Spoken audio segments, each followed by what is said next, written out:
প্রধানমন্ত্রী আমাদের মাননীয় প্রধানমন্ত্রী নির্বাচনী ইশতেহারে যে লেখাগুলো লিখেছিলেন যে চাকরির বয়স নিয়ে তারা চিন্তা ভাবনা করবেন, কিন্তু সেটা আজকে প্রধানমন্ত্রী ভুলে গেছেন। আজকে আমাদের মাননীয় মন্ত্রী সেগুলো ভুলে গিয়েছেন, তারা এইদিকে কোনো খেয়াল রাখছেন না। আমি সাধারণ শিক্ষকতা করার কারণে পুলিং অফিসারের একটা দায়িত্ব পেয়েছিলাম।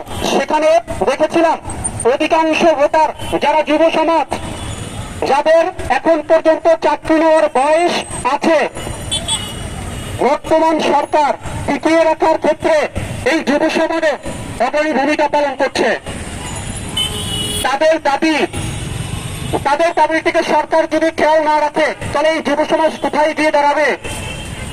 এই যুব সমাজ বর্তমানে প্রধানমন্ত্রী তিনি একজন চৌকস রাষ্ট্রনায়ক, সবকিছু চিন্তা করে তাদের নির্বাচনী ইশতেহার দিকে লক্ষ্য রেখে বর্তমান সরকারকে, বর্তমান ছাত্র সমাজ, চাকরি প্রত্যাশী ভাইরা সাপোর্ট করে যাচ্ছে, কিন্তু সরকার তাদের দিকে খেয়াল রাখছেন না। কিন্তু আমি বলে রাখি, এই যে বর্তমানে আন্দোলন এর কঠিন রূপ ধারণ করবে, তখন কিন্তু সামাল দেওয়াটা বিশাল কষ্টদায়ক হয়ে যাবে। আজ হয়তো আমরা কয়েকজন, কিন্তু এটা কয়েক হাজার, কয়েক লক্ষে পরিণত হতে কিন্তু বেশি সময় বাকি নেই। আজকে এই আন্দোলন রক্তক্ষয়ী আন্দোলনে পরিণত হবে যদি আমাদের এই আন্দোলন বাস্তবায়ন না করা হয়। এই রাজপথ থেকে আমরা সরব না যতক্ষণ পর্যন্ত আমাদের এই ন্যায্য দাবি আদায় না হয়। আমরা এই ছাত্র সমাজ বিভিন্ন সময় বিভিন্ন আন্দোলন সার্থক করেই এই রাজপথ থেকে সরেছে। আমরা এই রাজপথ থেকে সরব না যতক্ষণ না পর্যন্ত আমাদের দাবি আদায় না হয়। তার জন্য আপনারা কি আমাদের গ্রেপ্তার করবেন, আমাদের লাঠিটা করবেন, আমরা এই রাজপথ ছাড়ব না।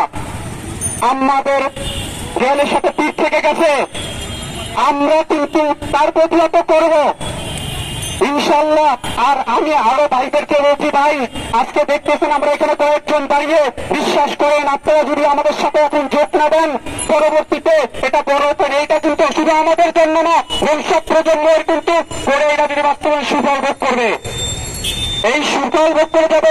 আর একটা ছাত্র যখন 35 বয়সে ঠান্ডা মাথায় চিন্তা ভাবনা করে সবকিছু আগাতে পারবে, সে ব্যবসা করুক কিংবা চাকরি করুক, সে ঠান্ডা মাথায় প্রস্তুতি গ্রহণ করতে পারবে। আর এখন অনার্স মাস্টার শেষ করার পরে সে দ্বিধাদ্বন্দ্বে ভুগে, আমি কি করব, কোথায় যাব, কোন দিকে প্রস্তুতি নেব। সাধারণত যার সাথে যতটুকু তাকে কারো পরিবারের গাড়ি আনতে হয়, নিজেকে চালাতে কষ্ট হয়। হ্যাঁ, কিন্তু এখন সেই প্রত্যাশী ভাইদেরকে বলছি, আসেন আমরা মাঠে এমন ভাবে নামি যাতে সরকার আমাদের এই দাবি মেনে নিতে বাধ্য হয়। আমরা চাই আমাদের দাবি বাস্তবায়ন করতে। তবে ভাই আমি সবাইকে আহ্বান জানাচ্ছি, আপনারা আমাদের এই আন্দোলনের সাথে যোগ দেন। এই বলে আমার বক্তব্য শেষ করছি। আল্লাহ হাফেজ।